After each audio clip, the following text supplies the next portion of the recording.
बिहार उपचुनाव के परिणाम के बाद बिहार की सियासत गर्म होनी शुरू हो गई और प्रशांत किशोर फैक्टर साफ साफ दिखने लगा है। दो पहलू हैं, एक तो एनडीए में भी घमासान है प्रशांत किशोर की वजह से, और इंडिया ब्लॉक में भी है। जिस पार्टी ने आज से 34 साल पहले कमान संभाली प्रदेश की, और उसके बाद लगभग 15 साल तो बिहार में, और उसके बाद 5 साल सेंटर में राज किया, तो उस पार्टी को यह खतरा है कि प्रशांत किशोर हरवा सकते हैं। ये अपने आप में बहुत बड़ा थ्रेट है। जो राजनीति का सिद्धांत कांसीराम ने दिया था कि पहला चुनाव हारने के लिए, दूसरा हरवाने के लिए और तीसरा जीतने के लिए लड़ा जाता है, तो यहाँ तो प्रशांत किशोर दूसरे ही स्टेप से शुरू कर रहे हैं। सुरेंद्र यादव ने कहा, जब एमओआई समीकरण के बारे में पूछा गया तो वो बात को उन्होंने घुमाना शुरू कर दिया। आप सीधे सीधे क्यों नहीं जवाब दे रहे हैं कि आपका समीकरण टूट गया एमओआई का? आप एक कोई भावनात्मक मुद्दा उठा लेंगे मुस्लिम समाज से जुड़ा हुआ और चाहेंगे कि उसके आधार पर आपको 100% समर्थन मिल जाए, ये तो अब नहीं होने जा रहा है। आपको राजनीतिक स्टैंड भी उसमें क्लियर करना होगा, जिसको लेकर के प्रशांत किशोर ने सबसे ज्यादा अटैक किया है कि आप कौम की राजनीतिक भागीदारी बढ़ाने के लिए क्या कर रहे हैं। आज तो मुख्य क्या है? मुख्य तो राजनीतिक भागीदारी का है, हिस्सेदारी का है, कि जो पावर स्ट्रक्चर है उस पावर स्ट्रक्चर में किसी भी समुदाय की क्या भागीदारी है। आज सारी जातियां इसी के लिए लड़ रही हैं, तो आप दुगनी मेहनत भी नहीं कर रहे हैं। आपका समीकरण बिगड़ गया, इस बात को भी आप एक्सेप्ट करने को तैयार नहीं है। ये अच्छी बात है कि सुरेंद्र यादव ने एक्सेप्ट किया कि प्रशांत किशोर हमको हरवा सकते हैं। ये नतीजा तो आया कि अमजद को 17,000 वोट आ गए, मोहम्मद अमजद को, लेकिन इस चुनाव के पहले ही प्रशांत किशोर ने कहा था कि आप जहां मुसलमान दीजिएगा वहां नहीं देंगे, लेकिन जहां आप नहीं दीजिएगा और आबादी ज्यादा होगी हम देंगे, तो वहां 40 मुसलमान, हाँ, और वो देंगे तो उसको वोट देने से कैसे रोक लीजिएगा? आप अगर लालू यादव के और तेजस्वी यादव ने मुसलमान कैंडिडेट नहीं दिया है और वहां प्रशांत किशोर का मुस्लिम कैंडिडेट है, ठीक ठाक सामाजिक कार्य करता है, उसकी पकड़ है और प्रशांत किशोर कैंपेन कर रहे हैं, तो कोई कैसे रोक लेगा उसको वोट देने से? बिल्कुल।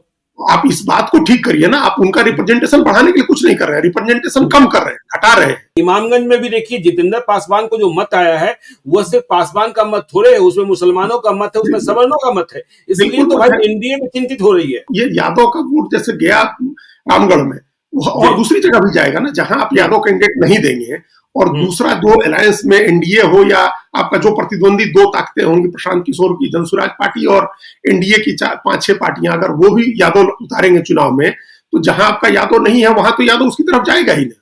बिल्कुल नहीं जाएगा। अगर उसको लग रहा है कि उसके साथ दूसरे वोट जुड़ रहे हैं और वो चुनाव जीत सकता है, तो आज तो हर आदमी, हर जाति अपनी संख्या बढ़ाने के हिसाब से वोटिंग कर रही है ना, कि हमारा ज्यादा विधायक जीतेगा तो हमको फायदा होगा, तो आप उसको नहीं रोक सकते। कास्ट का जो हम लोग बार बार कहते हैं कि टूट रहा है, कोई जाति किसी एक पार्टी से बंध के नहीं रहनी। एनडीए की ओर चलते हैं। जीतन राम मांझी तो अभी बोलेंगे, लेकिन उसके पहले आनंद मोहन ने बोलना शुरू कर दिया।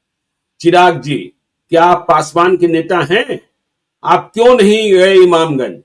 आप एनडीए में हैं, प्रेस्टिजियस सीट थी, और यदि आप पासवान के नेता हैं तो 37,000 वोट जितेंद्र पासवान को कैसे आ गया, यह बात तो आपको प्रमाणित करनी होगी। तो देखिए, एनडीए में भी घमासान है कि इमामगंज में जनसुराज प्रशांत किशोर की उम्मीदवार जितेंद्र पासवान को 37,000 मत कैसे आया। ये प्रशांत किशोर ने तो खतरे की घंटी बजाई दी है। 1 महीने 1.5 महीने की पार्टी है, 10% वोट आया है, और उसमें भी जो खासतौर से जिस इमामगंज सीट की हम लोग बात कर रहे हैं, वहां तो 37,000 वोट आया। 37,000 वोट, आपने ठीक कहा कि वो कोई पासवान का खाली वोट नहीं है, उसमें फॉरवर्ड्स के भी वोट हैं, जो एनडीए का वोट था, पासवान भी एनडीए का वोट है, मतलब ये दोनों एनडीए के वोट हैं। जो लोग कह रहे हैं कि प्रशांत किशोर ने आरजेडी को हरा दिया या इंडिया ब्लॉक को हरा दिया और बीजेपी की बी टीम है, उनको इमामगंज का नतीजा देखना चाहिए।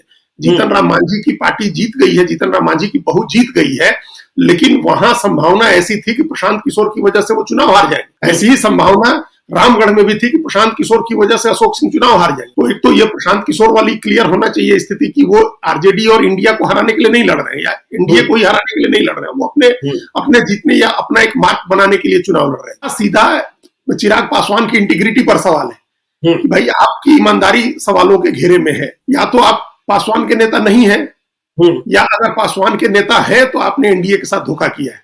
यही दो बातें होंगी। आप पासवान के नेता नहीं है तो फिर आपकी क्या जरूरत है, फिर आपकी क्या प्रासंगिकता है? और है और धोखा कर रहे हैं, तब भी आपकी क्या जरूरत है? जब आप रह के अलायंस में रह के और धोखा करेंगे, तो अब पहले आपने खुले तौर पर किया, जब आप उस समय एनडीए की एक पार्टी को आपने कहा कि हम बीजेपी को जितवाएंगे, बीजेपी का मुख्यमंत्री बनवाएंगे, हम नरेंद्र मोदी के हनुमान हैं, कहा कि आप नीतीश कुमार को हरवा रहे थे 2020 में।